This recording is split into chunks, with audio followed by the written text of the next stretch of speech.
नमस्कार।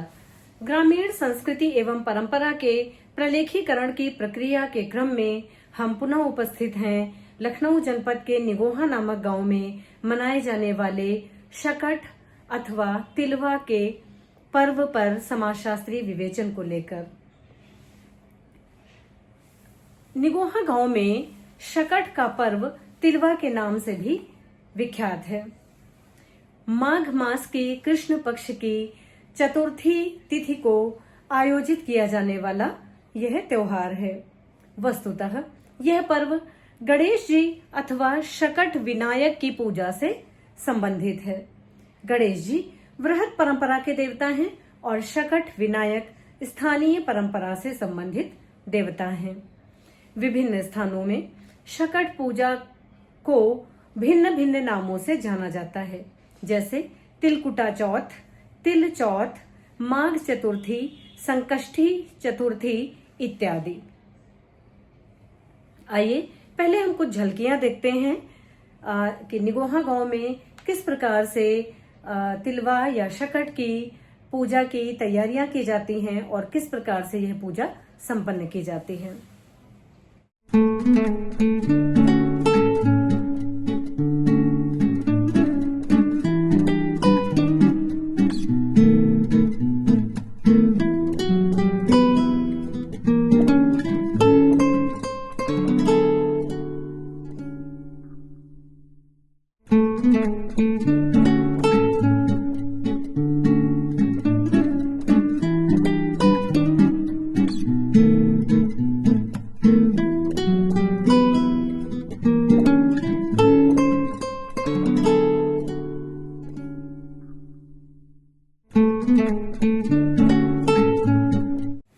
अभी आपने तिलवा के पर्व से संबंधित कुछ झलकियां देखी।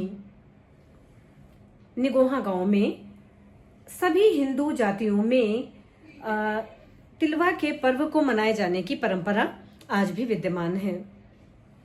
जो उच्च जातियां हैं और मध्यवर्ती जातियां हैं, वहां पर उनके घरों में विभिन्न प्रकार के विशेष प्रकार के खाद्य पदार्थ बनाए जाने की परंपरा है और साथ ही विधिवत पूजा का भी विधान है। लेकिन जो निम्न जातियां हैं, वहां पर यद्यपि पूजा नहीं की जाती है, लेकिन विशेष प्रकार के खाद्य पदार्थ बनाए जाते हैं, जैसे लैया, जो कि चावल को उबालकर और फिर भूनकर बनाई जाती है, तैयार होती है।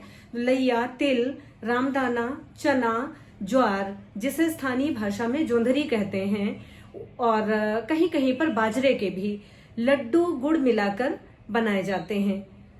जैसा कि मैंने अभी बताया कि यद्यपि ये विभिन्न प्रकार के खाद्य पदार्थ, भोज्य पदार्थ बनाए जाते हैं, जिन्हें उत्साह से घर के सभी सदस्य, बच्चे, वृद्ध और अन्य सदस्य खाते हैं और अपने मेहमानों के यहाँ, अतिथि गणों के यहाँ कभी कभी भिजवाते भी हैं। जो बहनें हैं उनके यहाँ भिजवाते हैं, लेकिन पूजा नहीं की जाती। इस अवसर पर जो उच्च जाति के परिवार हैं या मध्यवर्ती जातियां हैं, वहां पर प्रातःकाल स्नान इत्यादि करके व्रत रखा जाता है और सायंकाल में गोधूली के समय पूजा की जाती है। इस अवसर पर लकड़ी के पाटा पर घी से 4 पुतले बनाए जाते हैं। तत्पश्चात घी, गुड़, सुपारी, उबली हुई शकरकंद, तिल्ली और रामदाना और गुड़ के लड्डू पाटा पर बने हुए पुतलों को अर्पित किए जाते हैं। यह पूजा पुत्रवती माताओं के द्वारा अपने पुत्र अथवा पुत्रों के स्वास्थ्य, समृद्धि और स्वस्थि के लिए संपन्न की जाती है।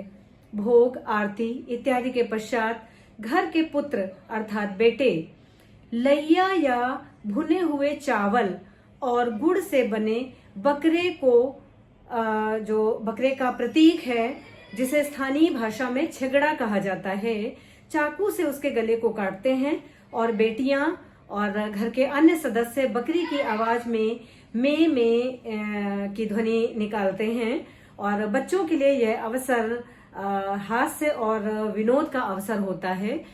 सभी घर के सभी सदस्य इस अवसर पर बेहद मनोरंजन करते हैं। यह प्रतीकात्मक रूप से पुत्र की रक्षा के लिए बकरे की बलि दिए जाने की परंपरा का सूचक है। तिलवा या शकट की पूजा जनजातीय परंपरा, वृहत परंपरा और स्थानीय परंपरा का सम्मिश्रण है। वर्तमान समय में इस त्योहार में अनेक परिवर्तन आए हैं। परंपरागत रूप से इस अवसर पर पूजा के समय लोक कथा कहे जाने का प्रचलन है, उसका विधान बना हुआ है। पहले 4 कथाएं कही जाती थीं, लेकिन वर्तमान समय में अधिकांशतः लोग 2 कथाएं कहते हैं। और जो लोग अभी भूले नहीं हैं और जिन्हें याद है, उनके घरों में 4 कथाएं, चूंकि चतुर्थी का त्योहार है इसलिए 4 कथाएं कहे जाने का प्रचलन भी पाया जाता रहा है। कुछ स्त्रियां जिनके पुत्रियां हैं वे भी वर्तमान समय में इस व्रत को रखने लगी हैं और उपवास रखती हैं और पूजन करती हैं, संतान की सुख समृद्धि की कामना करती हैं। वर्तमान समय में बाजार से बनी हुई वस्तुओं का प्रचलन बढ़ गया है और यद्यपि पूजा की जो सामग्री है भले ही कम मात्रा में हो, वह घर में बनाए जाने को प्राथमिकता दी जाती है। तो आइए एक झलक और देखते हैं हम कि किस प्रकार से निगोहा गांव में शकट या फिर तिलवा की पूजा या चतुर्थी की पूजा, माघ चतुर्थी की पूजा संपन्न की जाती है।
विवरण निर्जात वृत्तात्मक है, जिसमें मैंने ग्रामीण संस्कृति और परंपरा के अभिन्न अंग के रूप में एक ऐसे पर्व के मनाए जाने की व्याख्या या वर्णन प्रस्तुत किया है जो कि यद्यपि अपने स्थानीय स्वरूप को अभी भी बनाए हुए है और वृहत परंपरा के तत्व भी इसमें परिलक्षित होने लगे हैं। तो स्थानीयता और विशिष्टता और जो दीर्घ परंपरा है उसके समन्वय के रूप में निगोहा गांव में यह त्योहार आज भी मनाया जाता है। हम पुनः आपसे मिलेंगे। नमस्कार।